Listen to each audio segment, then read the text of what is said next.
I've been chelating for 26 weeks. That's 6 months and it's a big milestone. It's been a wild ride and I've learned a lot along the way. In this video, as well as my typical check-in, I'll review my progress so far.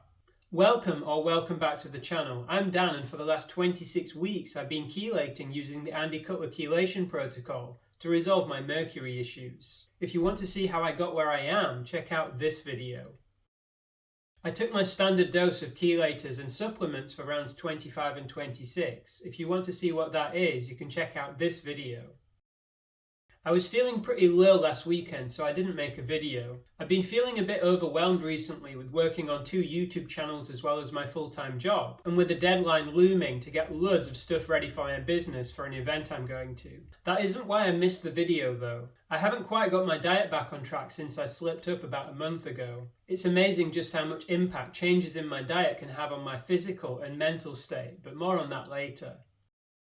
So 6 months chelating. It's a major milestone, but I expect I'll still be chelating for some time to come, probably some years. I chose to start chelating because I wasn't happy with my health. Though I wasn't diagnosed with it, I knew I had mercury poisoning. Around 5 years before I started chelating, I had some amalgam fillings removed, and in the months and years after that, I had some classic mercury poisoning symptoms. The most visceral was extreme hypersalivation. At one point, I would regularly fill a pint glass with spit over the course of a couple of hours or so every day. I was aware of chelation as a method to detox from mercury when I had the fillings out, but my health was in such a state back then that I didn't want to risk chelating.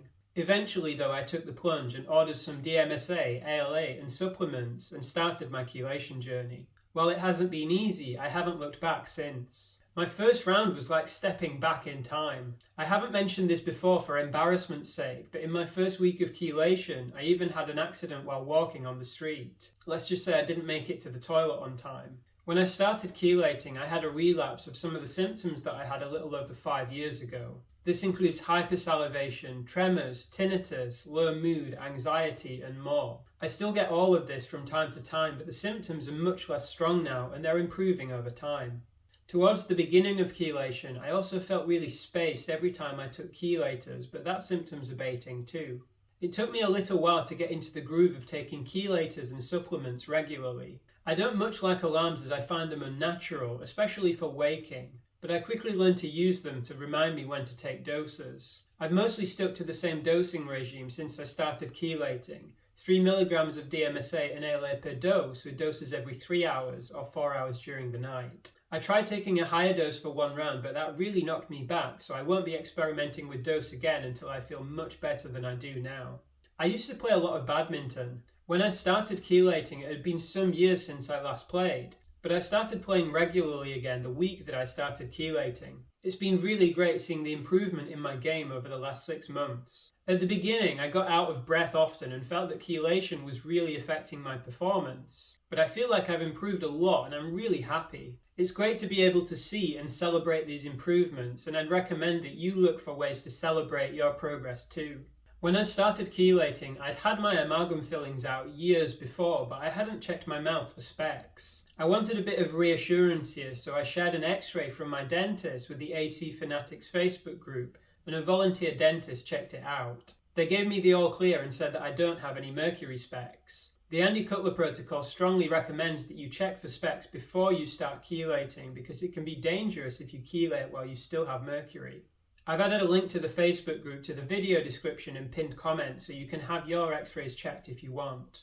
I've been making videos regularly to share my progress. It takes some time, maybe about half a day out of my weekend, but I felt like God was calling me to share my journey. And I knew that this is a once-in-a-lifetime thing. I'd rather no one have mercury issues and need to chelate, so it's a bittersweet comfort that some of you regularly watch my videos. But it's great to feel that I'm part of a community and that I'm helping some of you in some way. When I look back on my first videos on this channel, it's really inspiring just how much I've improved in 6 months. The difference really is striking. 6 months in, I'm much better at making videos, but I'm sure that this isn't just because of experience, but because my brain is healing. At the beginning, everything took way longer and I made way more mistakes. I'm now much better at writing scripts, recording and editing, and I make way less mistakes. My diet has changed slightly since I started chelating. When I started, I'd been a pretty strict meat and salt carnivore for a few years. I felt this was my natural destination after getting really sick trying everything else diet-wise. Recently, I've strayed from carnivory a little. I still avoid gluten at all costs, but I've eaten dairy, eggs, chocolate, some vegetables, and even a Thai takeaway a few times. Experimenting with diet still has a pretty huge impact on my physical and mental state. I feel lower, more depressed and anxious, achy, I don't sleep as well, and I generally just find life harder. That said, I feel like I tolerate other foods more than I did when I started chelating. Or at least I like to hope so. I also find it striking just how easy it is to fall into old patterns. One benefit I found from being a strict carnivore is that I never got cravings. When I eat anything other than meat though, they come back. Anyway, that's just my story so far. What's yours? If you want to share, I'd love to hear it in the comments. Until now, I've mostly been sharing a video every week with just a few missed weeks. At the beginning of chelation, a lot changed for me every week and I had lots to discuss. Recently, things are a little more stable, and because of that, I'll just be posting every 2 weeks or so from now on. One of the reasons I started this channel is to inspire you to stay strong on your journey, and I'll make more use of community posts to do this from now on. Thank you so much for your viewership, your support, and your comments. It really means a lot to know that I'm helping you in some way. As always, if you think you're mercury poisoned, I hope this video helps you convince yourself that you're not crazy, you're not alone, and you can heal. Until next time, all the best on your healing journey.